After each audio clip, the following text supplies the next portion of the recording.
प्यारे बच्चों, मेरा नाम राहुल सिंह, मैं आनंद बाल विद्या मंदिर शिवगंज स्कूल से।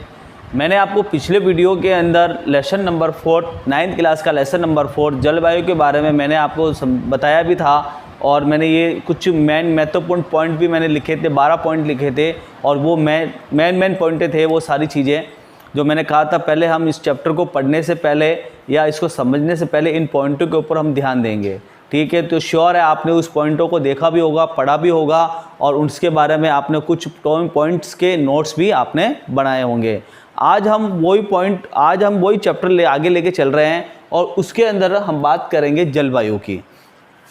तो आप इधर ध्यान दीजिए, एक विशाल क्षेत्र में लंबे समय अवधि, एक विशाल क्षेत्र होता है, उसके अंदर लंबी समय अवधि होती है करीबन 30 वर्षों से अधिक, लंबी समय अवधि होती है करीबन 30 वर्षों से अधिक में मौसम की अवस्थाओं तथा विविधताओं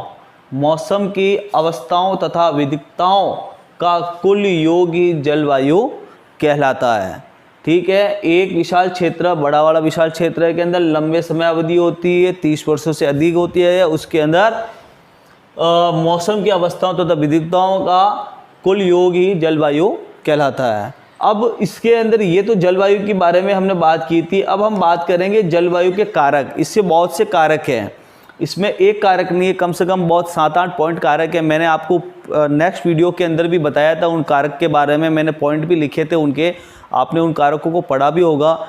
तो हम उसमें से सबसे पहले हम एक कारक की बात करते हैं, अक्षांश। हम बात करते हैं अक्षांश की, तो हम इसके बारे में हम बात करेंगे, अक्षांश के बारे में।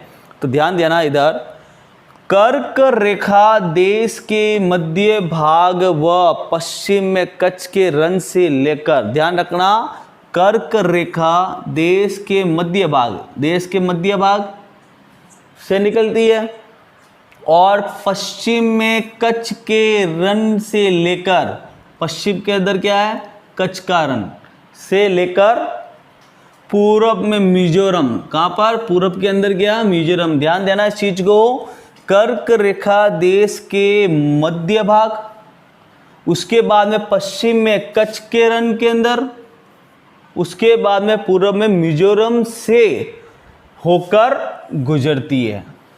कहाँ से गुजरती है, मध्य भाग, पश्चिम में कच्छ के रण, और पूरब के अंदर मिजोरम से होकर गुजरती है।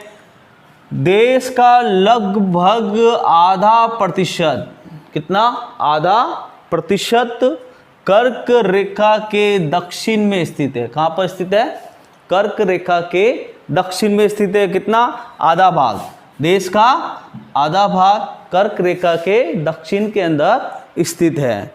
जो उष्णकटिबंध क्षेत्र है उसको क्या कहते हैं, उष्णकटिबंध क्षेत्र। किसको कहते हैं, जो कर्क रेखा के दक्षिण में स्थित उस भाग को हम क्या कहते हैं, उष्णकटिबंधीय क्षेत्र के नाम से हम उसको जानते हैं। कर्क रेखा के उत्तर में स्थित, ध्यान रखना, ये तो मैंने अभी बात बताई थी दक्षिण वाला, अब हम बात करें उत्तर। कर्क रेखा के उत्तर में स्थित शेष भाग, उसको हम कहते हैं उपोष्ण कटिबंधीय। क्या कहते हैं, उपोष्ण कटिबंधीय। कौन से भाग को, उत्तर वाले भाग को। और उष्ण कटिबंधीय किसको कहते हैं, दक्षिण वाले भाग को। अब हम बात करते हैं आगे। इसलिए भारत की जलवायु में उष्ण कटिबंधीय और उपोष्णीय कटिबंधीय जलवायु दोनों की विशेषता उपस्थित है। कौन सी, उष्ण कटिबंधीय, ये कहाँ पर है, दक्षिण, और उपोष्ण कटिबंधीय ये उत्तर। इसीलिए ये दोनों हमारे भारत के भाग में स्थित है। तो ये था हमारा भारत का अक्षांश के बारे में। अब हम बात करेंगे ऊंचाई। ऊंचाई के अंदर भारत के उत्तर में हिमालय, सीधी सी बात है, ये हमारा उत्तर, ये दक्षिण, ये पश्चिम और ये पूरब।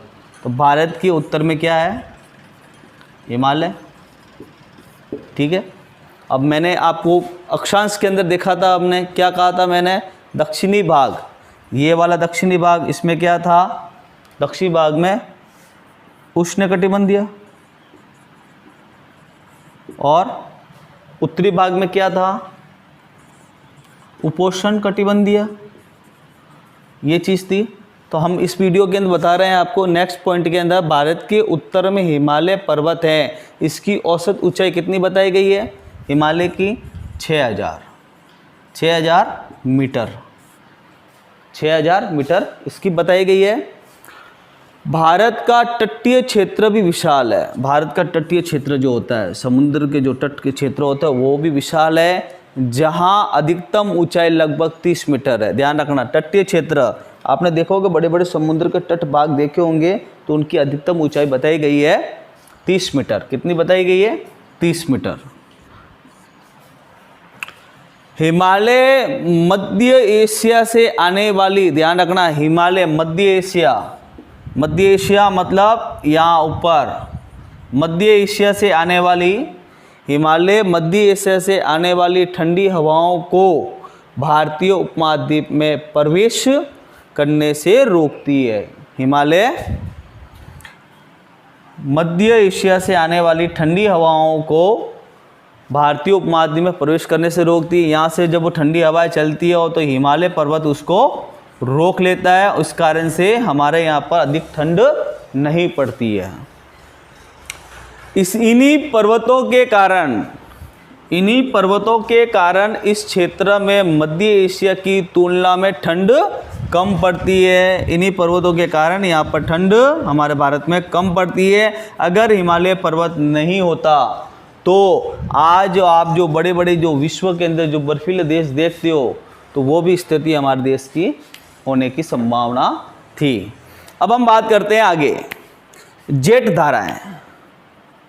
जेट धाराएं, एक सक्रिय